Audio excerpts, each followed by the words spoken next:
Okay, so the first thing that you need to do is just decide what you want your design to look like. I've included a little sheet of stencils that you can use just to give you some ideas if you wanted, or you can, you know, do your own drawing, or you can find sort of any image on the internet.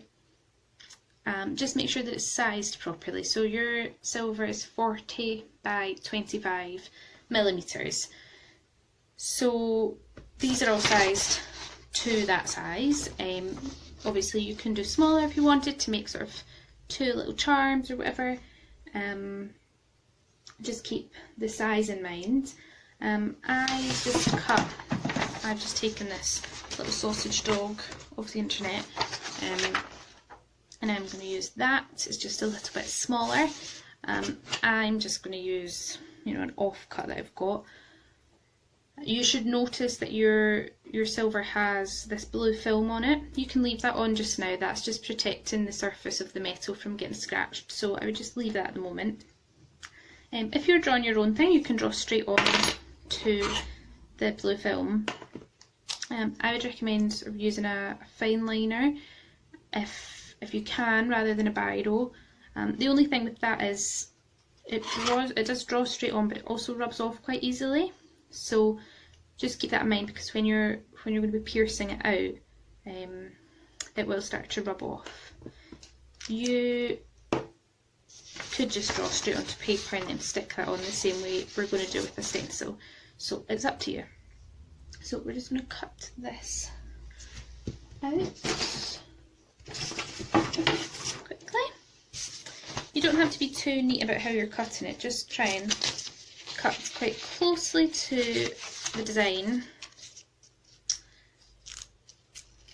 Doesn't need to be neat at all.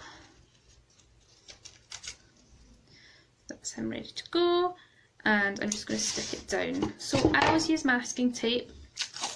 If you don't have any masking tape, you can use sellotape. You could use a little bit of blue tack underneath if you don't have any tape, or a Pritt stick, because you're sticking to the film, so you're not sticking straight onto the metal, so it doesn't actually matter. Just try to make sure that you stick your design sort of as close to your edges as you can, because then you have, obviously you'll have a lot more than this little bit that I'm using.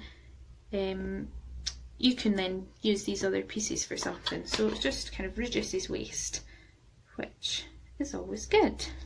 So I'm just going to pop the masking tape straight over this little guy, rub it down, and you can see that it's still pretty clear. You can see through that, so that is you good to go.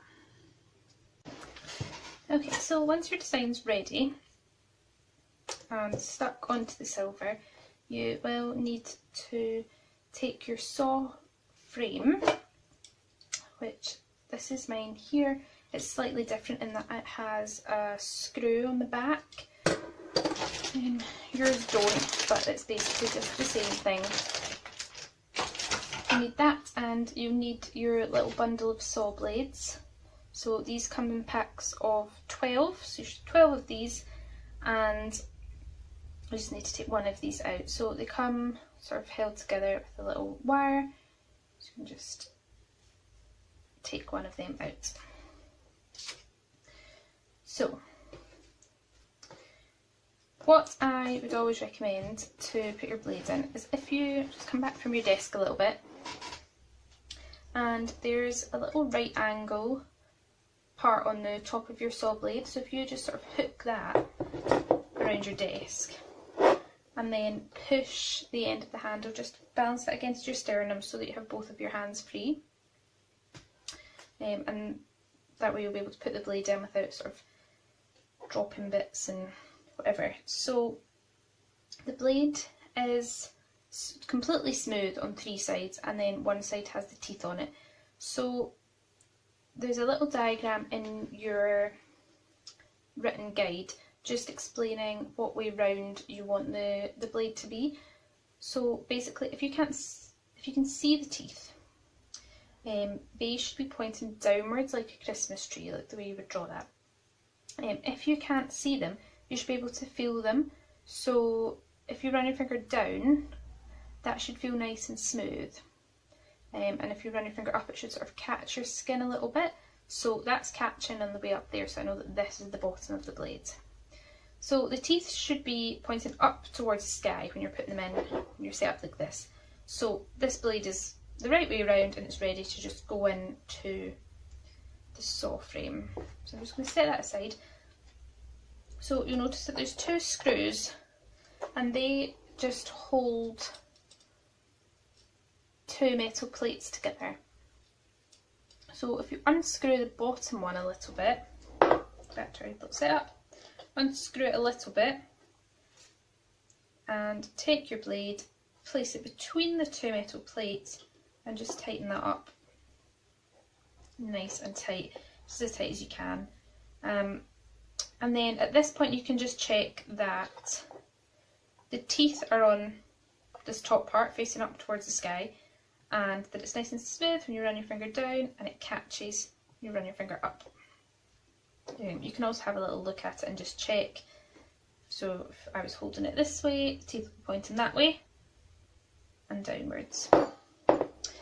So when you're putting the top of the blade in, this sort of determines how tight the blade goes in. You want it to go in nice and taut so that it's not wobbly. So if I just put it in really loosely, the blade will wobble about like this, it'll make this horrible noise, and that it's just going to be more prone to breaking, and it'll just make it really difficult for you to cut your metal. So what I always do is take the hand that you don't write with and push really hard against the frame and your table. Push your whole body weight against it as you pop the blade in between the 2 plates and tighten it. And that way the blade should go in nice and taut and you should get a nice ping noise. So it's not wobbling about at all, and that's you ready to cut. That's your blades in, you're ready to go. So a couple of little pointers.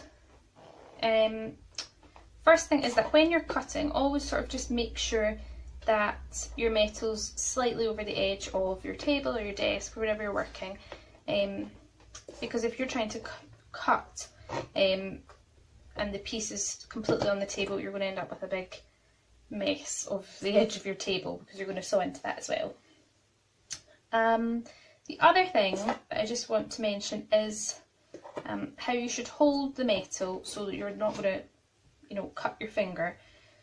So what I always tend to do is, if you put your index finger and your middle finger in a V shape, sorry about the state of my hands, put them in a V shape behind the blade, so bring them back and then your blade sort of in between your fingers, cut them forward, it's not going to cut any part of you. And you can hold on to your piece kind of from either side of the blade. It's sometimes, unavoidable to have your fingers kind of beside the blade if you've got something really small or you're in a little corner. Just try to kind of be conscious of where your hand is in relation to the blades, because it can be quite sore when you cut your finger. That's you ready to go though. So when we're sawing in jewellery, we call it piercing. If I refer to it as that, that's what that is. We also cut sort of vertically rather than kind of how you'd expect and go horizontally. So you're going to cut up and down. I always start at a sort of 45-degree angle just to put a little notch in, and you're just pulling the blade down a couple of times, and that's just put a little notch in there to get me started. The teeth you cut downwards, so in your upward motion you're not actually cutting anything, it all cuts downwards. So you don't have to push on your way back up, it should just sort of move nicely. So once you've got your little notch, you can straighten the saw up, whoop, and start cutting. You don't need to push hard. against the metal. The teeth will do the work, so if you're kind of pushing it too hard, the blades will sort of wobble and just break.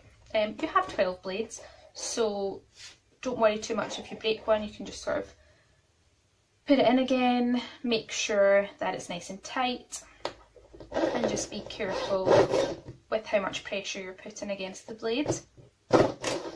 The other thing, I'm just going to cut out to a corner.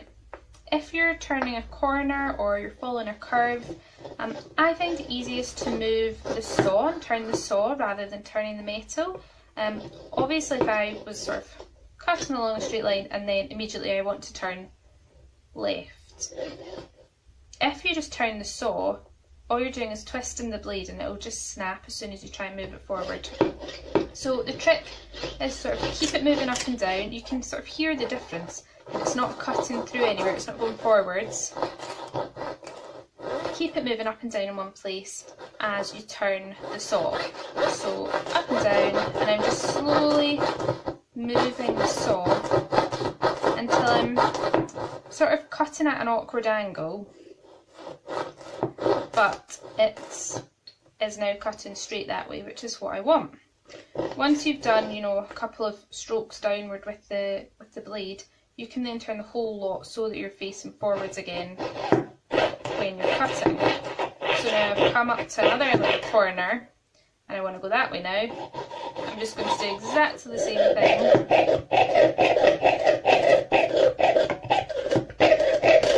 Turn, a couple of strokes downwards, and you'll see that my fingers are now all on one side. It's just because there's such a little space here and it is hanging over the bench, so I'm better to just hold it down really tightly on this side. My fingers aren't anywhere near the blade, so that's alright. Couple of strokes forward and then I can turn the whole lot again and start cutting straight. With a curve, so now I'm at the sausage dog's little bum, I'm just going to gently turn the frame and a little bit, turning the metal as I go, so that it's not stop, start, turn, round. And now I've got this nice, straight bit of his back where I can just go forward, and I'm just being conscious that when I'm cutting, as I go along, I'm sort of pulling the whole lot back out towards me to avoid making a mark on your table. So I'm going to keep cutting this. If you have any problems at all during this stage, or you have some questions, just drop me a message, drop me an email, send me a little video of what you're doing if you're finding it really difficult.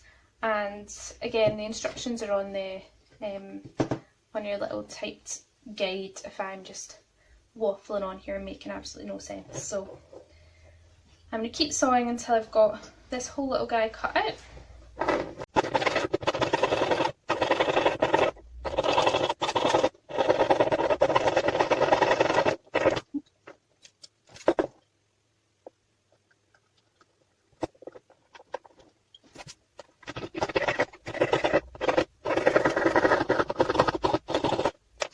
So at that point there, I just thought I'd stop for a minute. I was getting right to the edge of the metal here, so it's quite hard to keep it off whilst I'm cutting forwards, and then it's quite hard to avoid your table. So at that point I've just quickly taken it right off the edge, got rid of this bit, and that way I can go back in at a different angle. I can maybe go in from here and cut this part, or I can go in from the edge and start cutting around here. That's something to remember when you're cutting your shape. So for example, if you were cutting, say you were cutting out this star shape and it's right up at the edge of your metal, there's absolutely nothing to stop you cutting in from this point, say this is your edge here, in from here, and then sort of reversing your blade back out and then coming in from another angle. If you don't feel confident in turning the corners, that's absolutely fine. You can go in, come back out. If you break a blade like I just did, and you're sort of in the middle of something, you can just sort of re-follow your line. A little trick with that is just sort of move this up and down as you kind of retrace that line, just so to sort of reduce the friction and get back to the spot that you're at. So yeah, I'm just going to keep cutting.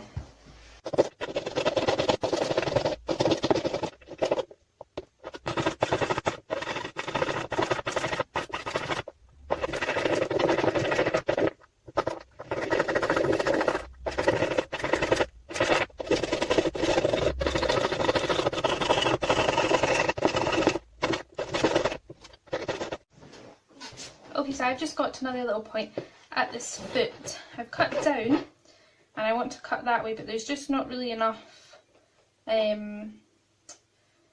metal for it to be balanced on the table still. I really want to just be able to come in and cut that bit straight off. Because of all the sort of fine wavy lines that I've got here, it's going to be a pain to sort of reverse that back. So what you can do is slide it down to the bottom of your blade and just unscrew the top and slide them off, and then you can just go back in and put your blade back in, and you're ready to cut from another angle. So what I'm going to do is just cut up here and cut the foot out, and that way there's more metal against the table. There we go. That's that little bit done, and I've just got this little bit to do. So there's absolutely nothing to stop you sort of stopping and thinking, what is the best way for me to cut this out? Another thing that I'm going to do is just now it's starting to flap off, and it can just move a little bit and sort of mean that you've cut slightly off. So I'm just going to put some more masking tape over that bit to hold the whole thing in place whilst I cut out this last bit.